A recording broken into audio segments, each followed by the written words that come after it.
Le jour où les paiements se sont arrêtés, partie 1, le début de la panne. Pendant quelques minutes, personne n'a compris ce qui se passait. Des distributeurs automatiques refusent les paiements. Des terminaux de cartes bancaires cessent de répondre. Des achats sont bloqués dans des magasins pourtant ouverts, fonctionnels, avec des clients prêts à payer. Puis, lentement, la même scène se répète partout. Dans les supermarchés, dans les stations-service, dans les restaurants, dans les boutiques de quartier, impossible de payer. Pas en espèces, pas en ligne, pas par carte. Ce jour-là, une panne technique a paralysé un système invisible dont dépend une grande partie du commerce mondial. Un système que nous utilisons tous les jours sans même y penser. Et tout a commencé par une mise à jour. Une seule mise à jour logicielle. Rien d'exceptionnel. Rien d'alarmant. Une opération normale, routinière même, dans l'univers des grandes infrastructures technologiques. Mais quelques minutes après son déploiement, quelque chose se met à dérailler de manière invisible, progressive, inexorable. Partie 2, les premiers signes. Au début, ce sont des incidents isolés, difficiles à relier entre eux. Un paiement refusé ici, dans une boulangerie de Lyon. Un terminal qui redémarre là, dans une pharmacie de Toulouse. Un message d'erreur étrange sur l'écran d'un commerçant à Marseille. Les commerçants pensent logiquement à un problème local. Une connexion Internet instable. Un appareil défectueux qui aurait besoin d'être remplacé. Rien d'inhabituel. Mais très vite, en l'espace de quelques minutes à peine, les signalements commencent à se multiplier de façon inquiétante. Les paiements échouent dans plusieurs villes, puis dans plusieurs régions, puis dans plusieurs pays simultanément. Les clients essaient une fois, 2 fois, 3 fois, rien ne passe. Leur carte fonctionne pourtant ailleurs. La veille encore, tout était normal. Mais pas aujourd'hui, pas ici, pas maintenant. Dans les centres techniques, cachés loin des regards du public, les alertes commencent à arriver sur les écrans de surveillance. Les voyants passent au rouge. Les graphiques montrent des anomalies. Quelque chose affecte le réseau de paiement. Pas un magasin isolé. Pas une banque en particulier. Le réseau lui-même. L'infrastructure globale. Partie 3. Comprendre le système. Pour comprendre ce qui se passe, il faut imaginer comment fonctionne réellement un paiement par carte bancaire. Quand vous posez votre carte sur un terminal, une série de vérifications se déclenche en quelques secondes seulement. Le terminal contacte un serveur intermédiaire. Le serveur contacte votre banque. La banque vérifie si vous avez les fonds nécessaires. Puis elle renvoie une réponse d'autorisation ou de refus. Tout ça se passe presque instantanément en quelques fractions de secondes. C'est ce qui rend l'expérience fluide, naturelle, invisible. Mais ce jour-là, quelque chose se casse dans cette chaîne parfaitement huilée. Les requêtes partent normalement des terminaux. Mais les réponses ne reviennent pas. Ou alors, elles mettent beaucoup trop de temps à arriver. Et dans ce système de paiement, le temps est absolument crucial. Chaque milliseconde compte. Si la réponse met trop longtemps, même quelques secondes, de plus que prévu, la transaction est automatiquement refusée. Par sécurité. Pour protéger le client et le commerçant. Partie 4. L'amplification. Dans les premières minutes, le problème semble mineur, gérable, presque anecdotique. Mais très vite, il devient massif, systémique, hors de contrôle. Des terminaux entiers cessent de fonctionner. Des commerçants ne peuvent plus encaisser un seul paiement. Des files d'attente se forment devant les caisses. Les clients ne comprennent pas ce qui se passe. Leur carte bancaire est valide. Leur compte est approvisionné. Mais rien ne fonctionne. Dans certains magasins, on ressort les paiements en espèces, quand c'est encore possible. Dans d'autres, on doit refuser purement et simplement des clients qui repartent frustrés, sans leurs achats. Dans les stations-service, certaines pompes automatiques cessent de fonctionner complètement. Dans les restaurants, impossible d'encaisser les additions à la fin du repas. Le problème devient visible pour le grand public. Et il s'étend de minute en minute, de ville en ville. Partie 5. La course contre la montre. Dans les centres techniques, la situation devient extrêmement tendue. Les équipes d'ingénieurs analysent frénétiquement le trafic réseau, cherchant la source du problème. Les serveurs sont en ligne. Les systèmes répondent techniquement. Mais quelque chose ralentit dramatiquement l'ensemble du processus. Les requêtes s'accumulent dans des files d'attente virtuelles. Les délais de réponse augmentent progressivement. Et très vite, l'ensemble du réseau commence à saturer sous la pression. C'est là qu'un cercle vicieux particulièrement pernicieux s'installe. Plus il y a d'échecs de paiement, plus les clients réessaient leur carte.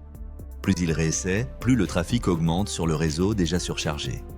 Et plus le système ralentit encore davantage. Chaque tentative échouée génère une nouvelle requête. Chaque nouvelle requête aggrave l'embouteillage numérique. Le système s'enfonce dans un effondrement progressif. Les ingénieurs commencent alors à chercher méthodiquement ce qui a changé récemment dans la configuration du système. Parce que dans ce genre de panne massive, il y a presque toujours un déclencheur identifiable. Un événement, un changement, une modification. Et ils en trouvent un rapidement, une mise à jour logicielle. Partie 6. La cause invisible. Cette mise à jour avait été déployée quelques heures plus tôt, en pleine nuit, comme c'est souvent le cas pour limiter l'impact sur les utilisateurs. Une mise à jour destinée à améliorer la gestion du trafic réseau. Une optimisation de performance. Rien de spectaculaire, rien qui semblait risqué. Juste quelques modifications de code pour rendre le système plus efficient, plus rapide, plus performant. Mais dans un système utilisé à l'échelle mondiale, même une petite modification peut avoir des conséquences totalement inattendues et catastrophiques. Cette mise à jour avait changé la façon dont certaines requêtes étaient traitées et priorisées, un détail technique, un paramètre de configuration, une logique interne modifiée. Mais ce changement apparemment anodin a provoqué un ralentissement progressif, d'abord imperceptible, puis de plus en plus important. Les réponses ont commencé à prendre quelques millisecondes de plus, puis quelques dizaines de millisecondes, puis des centièmes de seconde, puis des secondes entières. Et dans les systèmes de paiement haute fréquence où tout est calibré au millième de seconde, ce genre de délai suffit largement pour faire échouer des transactions. Le problème n'était pas que les paiements étaient activement refusés par le système. Le problème, c'était que le système n'arrivait tout simplement plus à répondre à temps aux requêtes qui lui étaient envoyées. Alors, par sécurité, conformément aux protocoles établis, il bloquait les transactions. Les tentatives se multipliaient. Le réseau se surchargeait encore plus. Et la panne s'amplifiait de façon exponentielle. Partie 7. L'impact réel. À ce stade, le problème ne touchait plus seulement quelques commerces isolés dans quelques villes. Il touchait des régions entières, des pays entiers même, des millions de personnes simultanément. Dans certains endroits, presque tous les paiements par carte bancaire étaient devenus impossibles pendant plusieurs heures d'affilée.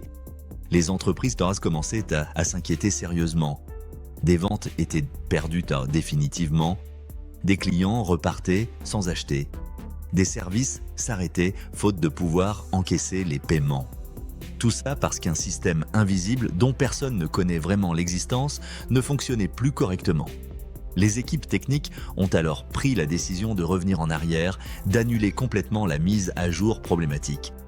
Mais ce n'était pas un processus instantané malgré l'urgence. Parce que le système était déjà sous pression extrême. Des files d'attente gigantesques de requêtes s'étaient formées dans les serveurs. Des dizaines de milliers de terminaux essayaient de se reconnecter en même temps. Le réseau était totalement saturé, au bord de l'effondrement complet. Même une fois la correction technique appliquée, il a fallu plusieurs heures pour que tout revienne progressivement à la normale. Les délais ont diminué lentement. Les réponses sont redevenues plus rapides. Les paiements ont recommencé à passer.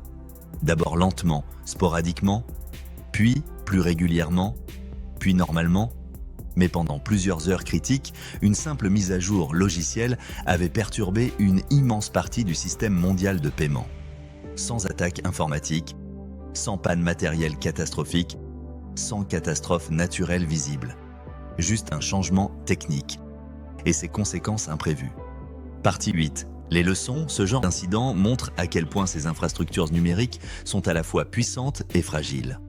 On pense souvent, de façon presque automatique, que les systèmes de paiement sont solides, sécurisés, pratiquement infaillibles. Et ils le sont effectivement la grande majorité du temps. Des millions de transactions réussissent chaque minute dans le monde entier. Mais ils reposent sur des chaînes technologiques extrêmement complexes. Des serveurs répartis partout dans le monde. Des réseaux de télécommunications. Des logiciels avec des millions de lignes de code. Des configurations délicates. Et surtout, des décisions humaines à chaque étape. Chaque mise à jour logicielle, chaque optimisation d'une de performance, chaque modification technique est censée améliorer quelque chose, rendre le système plus performant, plus fiable. Mais parfois, un détail échappe au test. Un scénario n'a pas été prévu. Un comportement inattendu se manifeste uniquement en conditions réelles avec des millions d'utilisateurs simultanés. Et dans un système utilisé littéralement des millions de fois par minute à travers le monde, le moindre ralentissement, même de quelques millisecondes, peut rapidement devenir absolument critique. Partie 9. L'invisible devient visible. Ce qui rend ces incidents particulièrement impressionnants et inquiétants, c'est leur impact immédiat sur la vie réelle. Pas dans un data center lointain, pas dans un laboratoire de recherche, mais directement dans notre quotidien à tous. Des gens ordinaires qui ne peuvent soudainement plus payer leurs courses. Des stations-service qui s'arrêtent de fonctionner. Des entreprises qui perdent brutalement des revenus. Des services qui deviennent inaccessibles.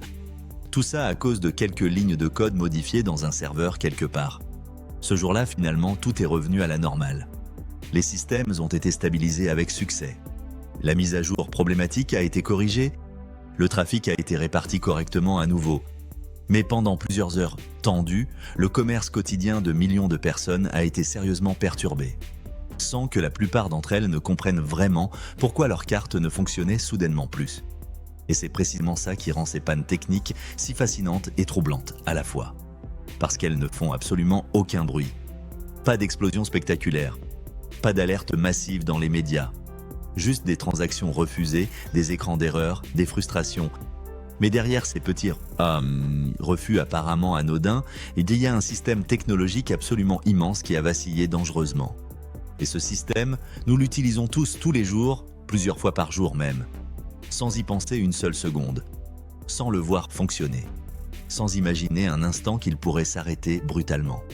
Conclusion, la fragilité du monde moderne. Ces incidents nous rappellent que l'infrastructure technologique moderne repose sur des équilibres extrêmement précis et délicats. Des performances mesurées à la milliseconde près, des systèmes interconnectés à l'échelle planétaire, des décisions techniques qui se répercutent instantanément à très grande échelle. Et parfois, il suffit vraiment d'une seule modification, d'un seul paramètre changé pour déclencher un effet domino impressionnant. Pas de manière volontaire, pas de façon spectaculaire, mais de manière bien réelle et mondiale, parce que derrière chaque transaction bancaire réussie, il y a une chaîne technique invisible d'une complexité extraordinaire. Et derrière chaque chaîne technique, il y a des êtres humains, des ingénieurs dévoués, des opérateurs vigilants, des développeurs talentueux, qui font sincèrement de leur mieux pour maintenir ces systèmes critiques, mais qui restent fondamentalement humains avec leurs limites. Et parfois, une simple mise à jour logicielle suffit à perturber profondément un système utilisé quotidiennement par des millions de personnes à travers le monde. C'est exactement ce genre de moment que nous explorons. Ces instants où tout semble parfaitement normal. Puis, soudainement, sans prévenir, quelque chose se dérègle. Pas à cause d'un ennemi malveillant, pas à cause d'un sabotage délibéré, mais simplement à cause d'un détail technique.